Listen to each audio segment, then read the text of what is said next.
আল্লাহর কথার কোনো গু আমার আমি কিছুই পাই না। মাথা কোনটা গোয়া কোনটা এটা আমি পাই না। কেন পাই না? এই যে একটা কথা বলছে, আওয়ালু মা খালাকুল্লাহে ইশক,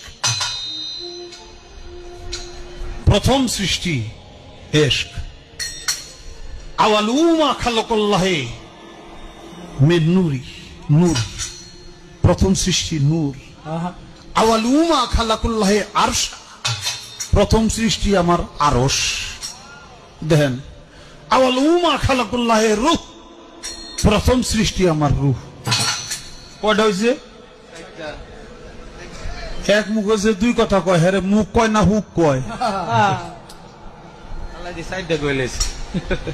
এক মুখে দুই কথা কইলে হ্যাঁ মুখ থাকে, হ্যাঁ তো মুখ থাকে না, তো হুক হয়ে যায়। আল্লাহ যে কইল প্রথম সৃষ্টি আমার ইশক, প্রথম সৃষ্টি আবার কয় আমার আরশ, প্রথম সৃষ্টি আবার কয় নূর, প্রথম সৃষ্টি আবার কয় রূহ। আল্লাহ এক মুখে যে এত কথা কয়, আল্লাহর মুখ কয়টা? খালি কয়টা না, ওটা মুখ না হুক, এটাও আমার জানা দরকার। পৃথিবীর এক চরম বাস্তবতা হলো, যদি আজ বর্তমানে সাহাবায়ে কেরামের যুগ থাকতো, তাহলে যারা এই সকল বাউলদেরকে নিয়ে খুব মায়া দরদ দেখায় না, তাদেরও কিন্তু শাস্তি হতো। কারণ আপনি দেখেন যে বাউল শিল্পীরা সাধারণ জনগণের সামনে মঞ্চে উঠে আল্লাহ এবং তার রাসূল সাল্লাল্লাহু আলাইহি ওয়াসাল্লামের শানে এমন এমন মারাত্মক মারাত্মক বেয়াদবিমূলক কথাবার্তা বলে, যে সকল কথাবার্তা কোনো ইমানদার সহ্য করতে পারে না। আল্লাহর কথার কোনো গু আমার আমি কিছুই পাই না।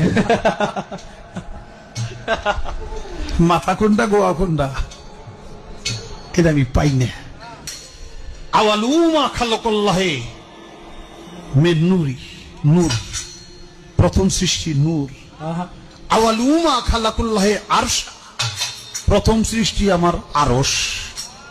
দেখেন, আওয়ালু মা খালাকুল্লাহে রূহ, প্রথম সৃষ্টি আমার রূহ। কয়টা হয়েছে? এক মুখে যে দুই কথা কয়, হ্যাঁ মুখ কয় না হুক কয়? এক মুখে দুই কথা কইলে হ্যাঁ মুখ থাকে, হ্যাঁ তো মুখ থাকে না, তো হুক হয়ে যায়।